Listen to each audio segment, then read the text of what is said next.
Halo semuanya, bagaimana kabarnya hari ini? Semoga sehat selalu ya. Oke, masih bersama saya di channel Gunawan Stories. Dan pada pagi hari ini dan pada kesempatan hari ini kita akan membahas tentang FR soal UP, UK, PPG Prajabatan, soal PCK dan studi kasus. Adapun mapel kali ini adalah mapel sejarah dan mapel umum.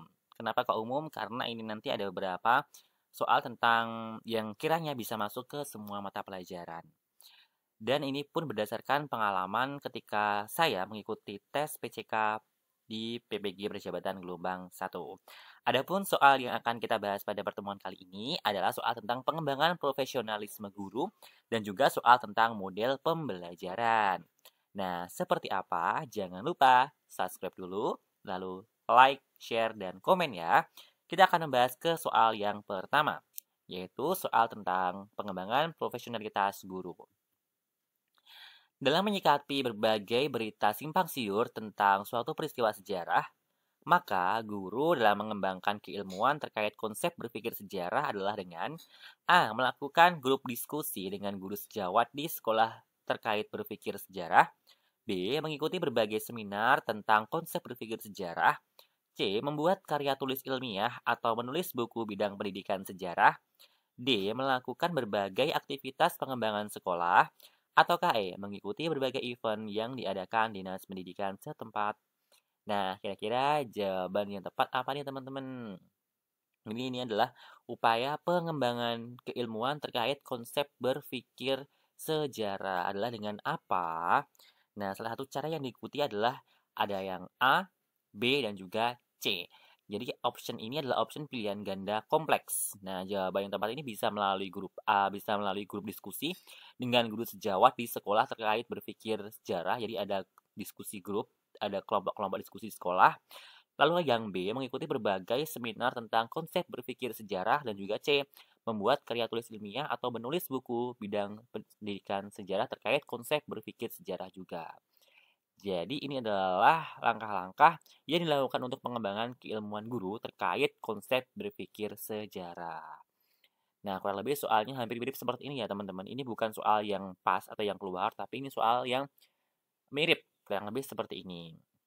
Jadi nanti bagaimana sih upaya pengembangan keilmuan seperti itu. Ditanya tentang pengembangan keprofesian guru seperti apa gitu. Nanti jawabannya kurang lebih seperti ini. Dan ini pun juga berdasarkan ini ya. Jadi pengembangan profesionalisme guru dapat dilakukan dengan berbagai cara. Di antaranya adalah yang pertama melanjutkan pendidikan atau melanjutkan studi ke jenjang selanjutnya. Kemudian yang kedua mengikuti berbagai pelatihan non formal. Lalu yang ketiga, aktif bergabung dalam komunitas guru. Yang keempat, banyak membaca. Yang kelima, membuat karya tulis ilmiah di bidang pendidikan. Dan yang keenam, mengenal peserta didik dengan lebih dekat. Ini adalah berbagai upaya pengembangan profesionalitas guru yang dapat dilakukan oleh guru-guru di sekolah. Gitu ya. Jadi kurang lebih jawabannya seperti ini. Oke, kita ke soal selanjutnya, yaitu tentang model pembelajaran. Apakah soalnya sama? Tentunya tidak ya. Ini hanya berbagai contoh soal yang sekiranya agak mirip gitu ya. Nah, nanti juga ada langkah-langkah seperti ini. Teman-teman menentukan kayak gitu tuh bagian dari langkah model pembelajaran apa gitu. Perhatikan aktivitas belajar sejarah yang dilakukan peserta didik berikut ini. Satu, menggali data-data dari berbagai sumber sejarah. Dua, memanfaatkan berbagai bentuk literasi sejarah seluas-luasnya. Tiga, mengidentifikasi masalah dan menemukan jawabannya dari berbagai informasi. Empat, menentukan tema sejarah yang akan didiskusikan. 5. Mendesain rencana proyek yang akan disusun. Dan yang keenam, menampilkan hasil karya dalam bentuk drama sejarah. Aktivitas peserta didik dalam model discovery learning ditunjukkan oleh nomor apakah A. 4, 5, dan 6, B. 1, 4, dan 6, C. 1, 2, dan 3, D. 1, 3, dan 5, ataukah E. 2, 4, dan juga 6. Nah, kira-kira jawabannya apa teman-teman? Nah, di sini yang ditanyakan adalah tentang discovery learning, di mana siswa aktif untuk mencari dan menyelidiki atau menemukan. Jadi discovery learning ini adalah model pembelajaran menemukan atau menyelidiki gitu ya. Ini hampir mirip dengan inquiry. Kalau inquiry itu eksperimen atau penelitian. Kalau discovery ini menyelidiki atau menemukan gitu. Nah, jawaban yang tepat untuk soal ini adalah yang 1, 2, dan 3 ya teman-teman. Jadi di sini sesuai dengan sintaknya. Kalau discovery ini ada seperti ini. Yang pertama pemberian rangsangan atau simulation, kemudian pernyataan atau identifikasi masalah atau problem statement, kemudian pengumpulan data, pengolahan data, pembuktian, dan juga menarik kesimpulan atau generalisasi. Jadi poin 1, 2, 3 ini merupakan poin dari discovery learning gitu. Sedangkan yang 4, 5, 6 ini merupakan bagian dari project based learning. Karena menentukan tema, kemudian mendesain rencana project, kemudian menampilkan hasil karya. Ini jelas-jelas adalah sintak dari project based learning. Seperti itu ya teman-teman ya. Jadi jawabannya untuk discovery learning adalah poin 1, 2, dan juga 3. Kita ke soal selanjutnya.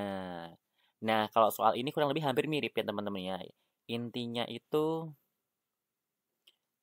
kita bahas dulu aja deh. Jadi, perancangan pembelajaran yang menekankan pada proses keterlibatan peserta didik secara penuh untuk dapat menemukan materi yang dipelajari dan dihubungkan dengan situasi kehidupan sehari-hari sehingga mendorong peserta didik dapat menerapkan dalam kehidupan mereka.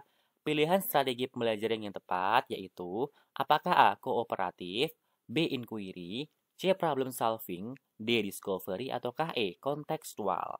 Kira-kira jawabannya apa ya teman-teman ya? Jadi untuk di sini adalah dihubungkan dengan situasi kehidupan sehari-hari. Insya Allah ini gampang ya teman-teman karena kata kuncinya udah jelas dihubungkan dengan situasi kehidupan sehari-hari. Tapi akan kita bahas satu persatu. Yang pertama yang option A terlebih dahulu yaitu kooperatif. Jadi kooperatif ini merupakan model pembelajaran dengan cara kerjasama dalam kelompok-kelompok. Jadi nanti dibentuk kelompok-kelompok itu maksudnya kooperatif. Lalu ada inquiry. Kalau inquiry ini adalah model pembelajaran eksperimen. Lalu problem solving jelas berbasis masalah. Sedangkan discovery adalah menemukan atau menyelidiki. Kemudian kalau kontekstual, nah ini baru dihubungkan dalam kehidupan nyata peserta didik sehari-hari. Jadi sudah sangat jelas sekali bahwa untuk soal kali ini jawabannya adalah yang kontekstual. Nah, teman-teman jangan lupa dihafalkan ya kata kunci dari model pembelajaran. Kalau kooperatif itu adalah kerjasama dalam kelompok. Kalau inquiry kata kuncinya adalah eksperimen. Kalau problem solving itu masalah. Kalau discovery itu mencari atau menyelidiki ataupun menemukan. Kalau kontekstual itu dihubungkan dengan kehidupan sehari-hari. Jadi kata kunci jangan sampai lupa. Oke, insya Allah gampang ya teman-teman kan udah hafal kata kuncinya. Sekarang kita ke soal selanjutnya. Nah, dari yang soal ini nih, soal ini saya masih ingat sekali tentang menangkal hoax gitu ya. Seperti apa? Model pembelajaran yang tepat digunakan untuk menangkal hoax yang sering menyebar dalam bermedia sosial maupun dalam kehidupan sehari-hari adalah A. Kooperatif, B. Inquiry, C. Problem solving, D. Discovery, atau KE. Kontekstual. Jadi kira-kira model pembelajaran yang tepat untuk menangkal hoax itu model pembelajaran apa ya teman-teman ya? Nah, seperti yang kita bahas tadi, ini ada beberapa model pembelajaran yang terlihat dalam option pilihan ganda. Kalau kooperatif tadi adalah model pembelajaran dalam kerjasama kelompok. Kalau inquiry ini adalah eksperimen. Kalau problem solving berbasis masalah. Kalau discovery yaitu tentang mencari, menyelidiki, atau menemukan, sedangkan kontekstual ini adalah dihubungkan dengan kehidupan sehari-hari. Nah, kalau misalkan kita kembali ke topik ya, tentang menangkal hoax. Hoax itu kan adalah berita-berita yang belum tentu benar. Apakah berita itu palsu atau enggak kan belum tentu benar ya. Jadi, siswa itu harus menentukan kebenarannya terlebih dahulu. Harus menemukan apakah berita ini benar ataukah enggak. Nah, berarti di sini termasuk dalam menyelidiki berita atau pembelajaran yang ada terkait isu-isu yang ada. Sehingga modelnya di sini adalah model discovery, yaitu mencari dan menyelidiki atau menemukan. Kira-kira kalau ada berita seperti ini itu hoax enggak ya? Nah, akhirnya peserta didik itu baru mencari atau menyelidiki sesuai dengan ilmu yang dipelajari. Seperti itu. Nah, ini adalah model pembelajaran untuk menangkal hoax gitu. Misalkan apakah benar ya kalau misalkan mandi sore itu bisa bikin rematik? Nah, apakah benar toh kalau kalau misalkan jalan-jalan waktu maghrib itu berbahaya gitu.